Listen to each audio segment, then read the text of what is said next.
हमारी कुछ मान्यताएं हैं कि हमें हर साल सत्यनारायण पूजा करनी चाहिए या नए घर में जाने से पहले वास्तु पूजा या वास्तु शांति करनी चाहिए।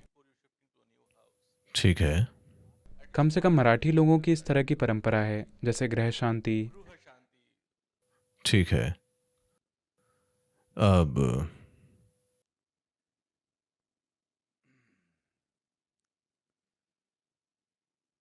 सभी पूजाएं, इससे फर्क नहीं पड़ता कि आप कितनी सत्यनारायण की पूजा करते हैं।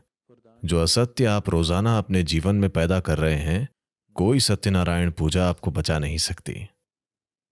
सबसे बड़ी सत्यनारायण पूजा जो आप कर सकते हैं वो है आप कम से कम खुद के साथ सच्चे रहें।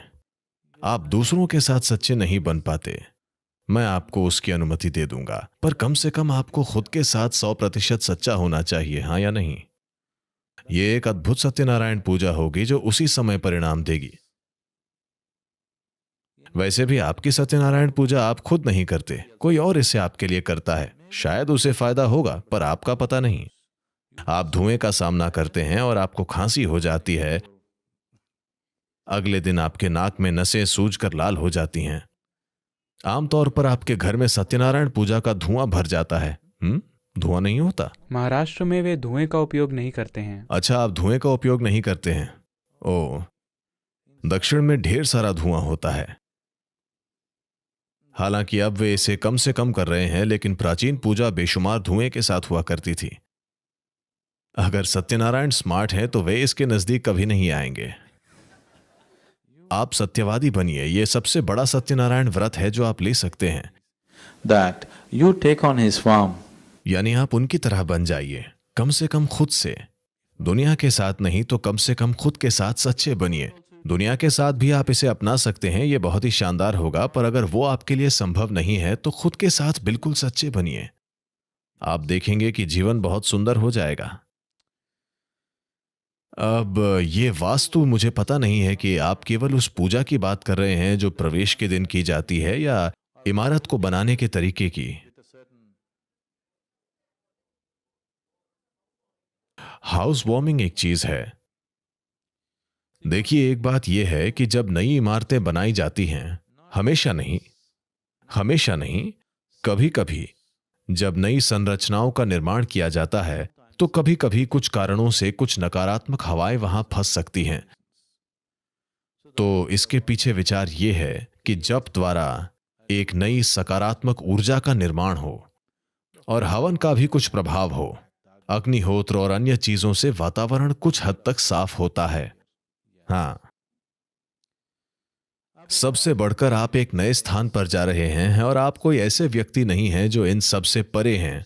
नहीं, आप कोई ऐसे व्यक्ति हैं जो इतने जागरूक हैं कि किसी चीज को देखकर समझ जाएं कि वो क्या है। आप जागरूकता की उस स्थिति में नहीं हैं, इसीलिए आपको कोई नई जगह में प्रवेश करने के लिए एक मानसिक प्रोत्साहन की भी आवश्यकता है, क्योंकि आपकी मूल भावना डर है। कृपया देखें, आपकी सबसे बुनियादी भावना डर है।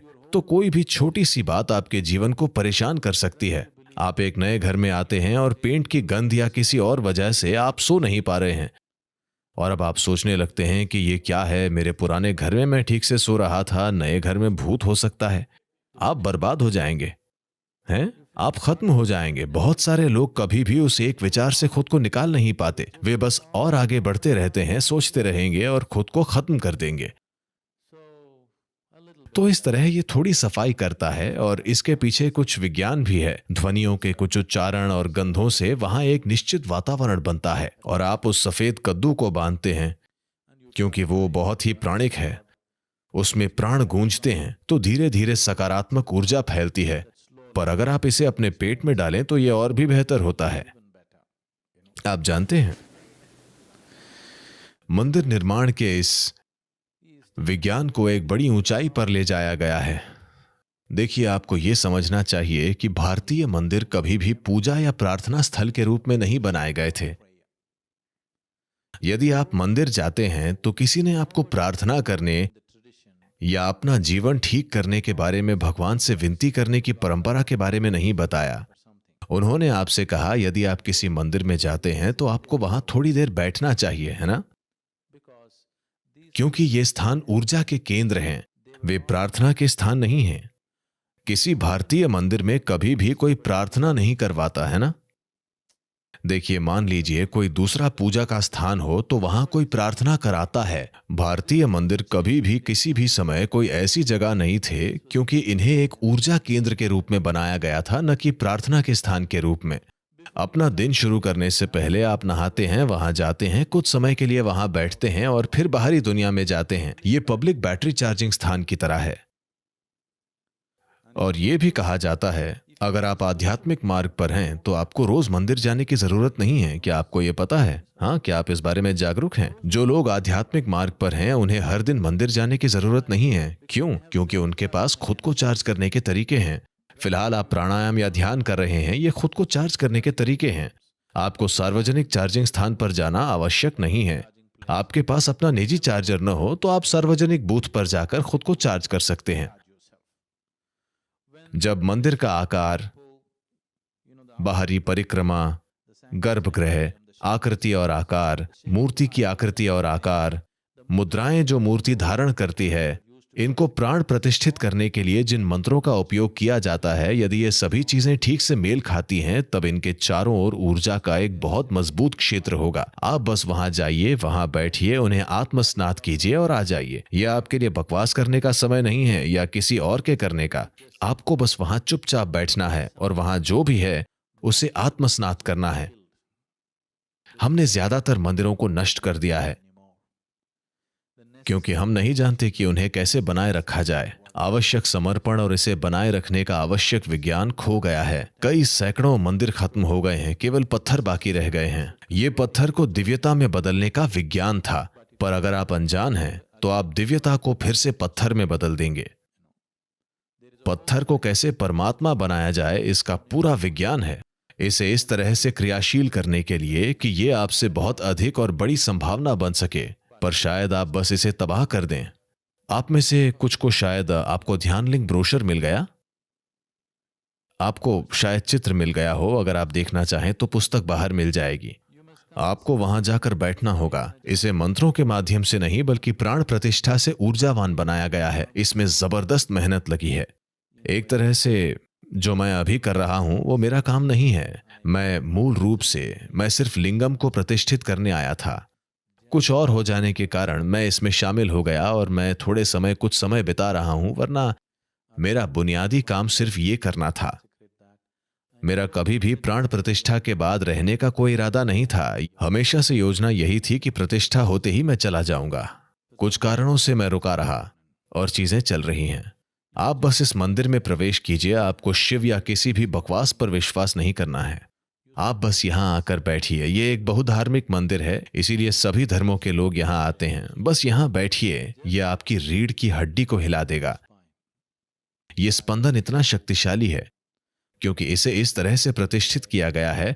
इस प्राण प्रतिष्ठा को आप नष्ट नहीं कर सकते। ये पत्थर लिंगम पर निर्भर नहीं है। पत्थर लिंगम का उपयोग केवल मचान के रूप में एक ऊर्जा लिंगम बनाने के लिए किया गया था। ये स्थापित हो गया है। यदि आप चाहें तो हम पत्थर के लिंगम को हटा सकते हैं, तब भी इसकी गुणवत्ता नहीं बदलेगी। सातों चक्रों को ठीक से स्थापित और बंद किया गया है। यह अविनाशी है। अगर आप इस ग्रह को भी नष्ट कर देते हैं तब भी आप इसके स्वरूप को नष्ट नहीं कर पाएंगे। ये ऐसा है। ये योग विद्या में एक संपूर्ण विज्ञान है। ये एक बहुत ही गहरी विज्ञान है कि इसे कैसे बनाया जाए। जो लोग प्राण प्रतिष्ठा की प्रक्रिया के दौरान वहां मौजूद थे, जो लोग इसके गवाह हैं, सिर्फ वे जानते हैं कि अविश्वसनीय चीजें हुई हैं। अब अभी आपकी ऊर्जा शरीर से इतनी जुड़ी हुई है कि आप इससे बहुत कम चीजें कर सकते हैं। यदि आपका शरीर के साथ संपर्क कम से कम हो जाए तो आप बहुत कुछ कर सकते हैं। ये ऐसा है, मान लीजिए आपने कुछ मिट्टी ली और 10 बर्तन बनाए। अब आपने इसे अभी तक जलाया नहीं है, यह अब भी ताजा है। अब आप उन्हें फिर से लेकर 12 बर्तन बना सकते हैं। यदि आप चाहते हैं तो इससे 20 बर्तन बना सकते हैं, क्योंकि मिट्टी अब भी लचीली है और आप इस पर काम कर सकते हैं। तो समाधि की अवस्था का मतलब है यह उस चरण पर वापस जा रहा है जहां मिट्टी अब भी लचीली है और आप इसका इस्तेमाल कर कुछ और चीजें बना सकते हैं। आमतौर पर जब लोग समाधि की स्थिति में होते हैं तो हम उनकी रक्षा करते हैं। हम उन्हें बहुत संरक्षित वातावरण में रखते हैं क्योंकि छोटी मोटी बाधा से वे शरीर छोड़ सकते हैं। कोई व्यक्ति समाधि की गहरी स्थिति में है, आप बस ऐसा करते हैं, वो शरीर छोड़ सकता है क्योंकि ये इतना सूक्ष्म है। थोड़ी सी हलचल से ऐसा हो सकता है। इसलिए लोगों को उस अवस्था में रहने के लिए प्रतिष्ठित करने और शारीरिक रूप से सक्रिय होना सिखाने के लिए जबरदस्त ट्रेनिंग की जरूरत है। मुझे सही तरह से लोगों की तलाश करने और उन सभी को एक साथ लाने और धीरे धीरे इस स्थिति को तैयार करने में 20 साल लग गए। आप इसका अनुभव अवश्य करें। अपने जीवन में आपको इसका एक बार जरूर अनुभव करना चाहिए। ये कुछ ऐसा है जिसे आपको जरूर देखना चाहिए। आपको किसी भी चीज पर विश्वास नहीं करना है, आप बस वहां जाकर बैठिए, आप देखेंगे ये आपको खुद में समा लेगा।